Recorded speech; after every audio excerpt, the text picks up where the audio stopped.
Bonjour à tous, ici Hélène. Aujourd'hui, je viens partager avec vous une capsule sur la confiance en soi. La confiance en soi est quelque chose d'essentiel dans l'évolution d'un être humain. Sans la confiance en soi, on ne peut pas faire grand-chose.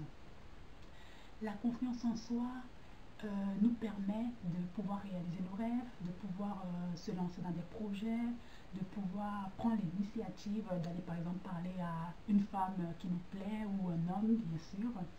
La confiance en soi qui nous donne cette force de pouvoir affronter beaucoup de choses. Malheureusement, en ce moment, dans notre société, beaucoup de personnes en souffrent parce que durant toute leur résistance, on les a dit, on a projeté sur eux, ça peut être la famille, les amis, les personnes qui les entourent ont projeté sur eux qu'ils sont mauvais, ils ne sont pas gentils, ils sont moches, ils ne sont pas intelligents. Et ce qui a fait en sorte que on s'est laissé tout simplement envahi par les projections des gens. Comme notre cerveau est un disque dur, est un ordinateur, on va dire, donc il a pris en fait toutes les projections que les gens ont dit sur nous, ont lancé sur nous et on en a fait notre réalité. Aujourd'hui, on arrive à un stade dans notre vie où nous sommes bloqués, on n'a même pas le courage de pouvoir se lancer à faire quelque chose ou alors de pouvoir mettre en place des projets en fait qui nous tiennent très à cœur. Ça, je dirais, ce n'est pas grave, comme j'ai l'habitude de le dire. Comment faire pour avoir confiance en soi? Il y a plusieurs choses qu'il va falloir mettre en place pour arriver à ce stade de la confiance en soi. La confiance en soi se bâtit en fait tout au long de notre vie. Ce n'est pas en fait statique. Donc plus on évolue par rapport à nos expériences, par rapport à ce qu'on met aussi en action dans notre vie, ça nous permet de toujours grandir, de toujours faire grandir cette confiance en soi. La confiance en soi demande à mettre les actions en place. Sans les actions, rien ne peut bouger dans notre vie. C'est-à-dire, par exemple, si on a du mal, par exemple, à parler en public, il va falloir que, à partir de maintenant, lorsqu'il y a un débat qui se lance dans un groupe, on se permet de prendre l'initiative de dire quelque chose. Ce n'est pas spécialement de dire quelque chose par rapport au sujet qui a été lancé. Ça peut juste être donner son avis très vague, sans non plus entrer dans les détails de la conversation. Et petit à petit, une fois qu'on aura pris en fait l'habitude de dire quelque chose la première fois, la prochaine fois, on va vouloir encore faire plus. Et petit à petit, c'est comme ça en fait que on va commencer à gagner cette confiance, à pouvoir parler en public. Ça peut être par exemple, si on n'ose pas demander, on n'ose pas trop aller vers les gens pour demander de l'heure, on peut commencer à se dire, on va demander à une personne qui passe dans la rue l'heure. Pendant une journée, on va demander à 2 ou 3 personnes et pendant 15 jours, ça va disparaître en fait cette peur. Et petit à petit, c'est comme ça qu'on va cheminer. Pour avoir confiance en soi, il va falloir aussi prendre soin de soi à l'intérieur comme à l'extérieur. À l'intérieur, c'est-à-dire on a des qualités, même si on nous a traité en fait qu'on n'est pas intelligent, qu'on n'est pas fait pour l'école, qu'on est moche, qu'on est grosse, qu'on est je sais pas quoi, ce qu'on vous a dit. On va aller puiser sur nos qualités qui sont par exemple, tout être humain a toujours un bon côté en lui. Chercher ces qualités, la gentillesse par exemple qu'on a à l'intérieur de nous, le développer et le cultiver, la douceur, le fait d'écouter les autres, le fait de rendre service aux autres, c'est déjà les choses qu'on a à l'intérieur de nous qu'on peut déjà mettre en place. Et après, on peut continuer à cultiver d'autres qualités. Par exemple, si on voit quelqu'un qui nous inspire, qui a une qualité en fait qu'on aimerait avoir, on va lui poser la question, on s'intéresse à comment lui, il a fait pour avoir cette qualité, et on va acheter des livres, s'il a écrit des livres, ou tout simplement écouter les vidéos sur Internet, regarder les gens qui nous inspirent sur Internet, et adopter en fait ces qualités qu'ils ont et qu'on aimerait avoir. La confiance en soi va aussi jouer sur sa posture, c'est-à-dire lorsqu'on marche, au lieu de marcher comme un mort là, qui regarde les pieds, en marchant comme si on avait que la terre est que malheur et souffrance, on va regarder, on va marcher désormais, on va ôter la tête, lever les épaules et regarder loin devant nous en marchant. C'est ça qui donne confiance en nous et c'est ça qui attire aussi les gens à venir vers nous. On est plus attiré par des personnes en fait qui sont sûres d'eux que ceux qui font déprimer, qui sont tristes.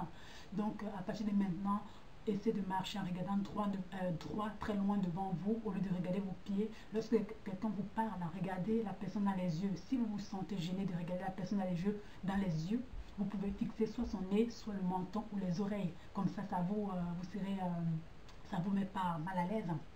Vous allez faire attention à ce que vous mangez parce que ce qu'on mange est énergie aussi dans notre corps. Ça dépend si on mange que des aliments très lourds, ça alourdit notre énergie. On n'a plus assez de force pour pouvoir travailler sur nos objectifs, pour pouvoir faire des choses. Donc plutôt privilégier les légumes, les fruits, les aliments en fait très vivants et ça aide au niveau de l'énergie.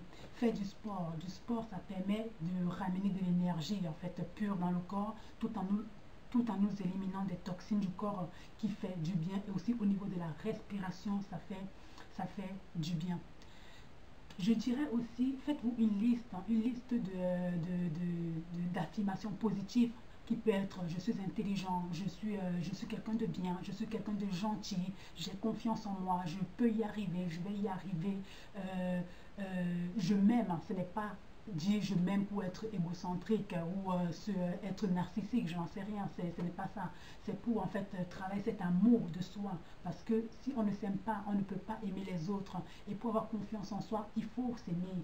Parce que si on ne s'aime pas, on sera un peu déséquilibré et du coup, comme on aura une carence à l'intérieur de nous, on aura tendance à aller chercher cette carence qui nous manque à l'extérieur, pas les choses extérieures, c'est-à-dire l'attention des autres, le regard des autres, l'amour des autres.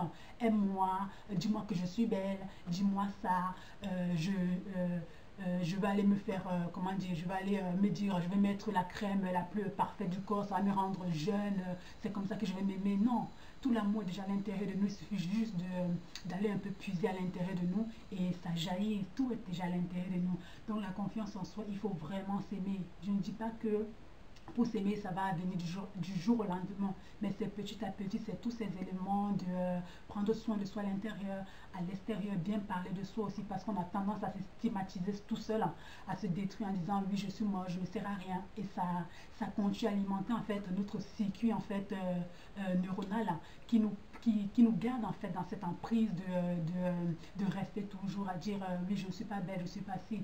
Donc il faut un peu qu'on change notre langage parce que tout ce qu'on sort de notre bouche nous maudit ou nous bénit. Donc tant qu'à faire, moi je dirais, essayez de faire une liste d'affirmations positives que vous allez vous faire régulièrement devant un miroir et c'est comme ça aussi que petit à petit vous allez commencer à prendre cette habitude et à croire en vous. Croyez en vous parce que tout est à l'intérieur de vous. Vous êtes quelqu'un de magnifique. Donc vous n'avez pas besoin d'aller chercher tout à l'extérieur. Commencez déjà à chercher à l'intérieur de vous et après l'extérieur, c'est que les détails après. Après, vous verrez que les choses vont aller mieux. Mais c'est que parler devant les gens, et pourtant avant vous étiez timide, maintenant vous serez capable de dire ce que vous pensez. Apprenez aussi à dire non. Non lorsqu'on vous propose quelque chose et que vous n'avez pas envie. Pas dire oui à chaque fois comme un oui-oui. Dire oui pour faire plaisir aux autres. Parce qu'en voulant faire plaisir aux autres, vous vous éloignez plus de vous. Comment dire, c'est vous la personne la plus importante. Apprenez à dire non, vous n'avez pas envie d'aller se balader avec une copine qui vous propose et que vous êtes fatigué. Vous n'allez pas juste faire les choses pour la faire plaisir en sachant que vous êtes fatigué et que vous avez besoin de récupérer. Apprenez à dire non. Apprenez à dire ce que vous en pensez au milieu d'une foule lorsqu'il y a un débat qui est lancé sans non plus être agressif avec les personnes ou négatif, c'est juste dire en fait votre point de vue pour qu'on vous entende aussi et pour qu'on respecte votre point de vue. Donc c'est tous ces ensembles qui vont vous permettre d'avoir confiance en vous. Regardez des personnes inspirantes, écouter des personnes inspirantes, marcher avec des personnes qui ont confiance en eux parce que on devient comme ceux qu'on côtoie. Donc n'hésitez pas, les gens un peu négatifs ou des gens qui n'ont pas confiance en eux, laissez-les un peu de leur côté parce que le fait d'être trop collé avec eux, l'énergie se contamine malheureusement et vous risquez en fait, ils ne vont pas trop vous aider à avoir confiance en vous. Mais par contre, si vous avez confiance déjà en vous, là après vous pourrez aider en fait ces personnes qui n'ont pas confiance en eux et avoir aussi confiance en eux. Donc voilà ce que je voulais partager avec vous. Je vous remercie et je vous dis à bientôt. Merci. Au revoir.